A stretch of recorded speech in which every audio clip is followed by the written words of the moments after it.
napansin ng netizens na wala si Hancho na video ng kanta ng Tsismis. Welcome to Sikat Story. Trending ngayon ang bagong labas ng kanta ng XB na Tsismis.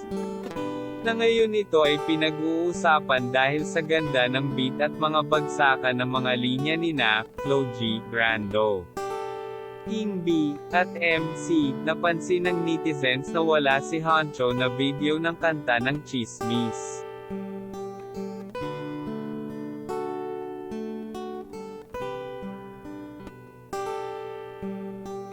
Makikita rin na andin sila J. Roa, Yuri Dope at iba pa. Pero wala si Hancho, kaya usap-usapan ng may hindi pagkakaunawaan na naman sa grupo. Base sa ilang post kaya hindi nakasama si Hancho ay dahil nasa Amerika ito.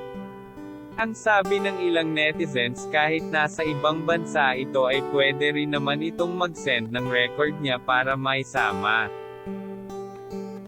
Kung grupo kayo dapat walang iwanan, yan ang ilang sabi ng mga fans nila. Trending na naman yan. Kaya pakinggan nyo na ang Tsismis. Yan lang ang chika. Halina't mag-like, share and subscribe. Thank you.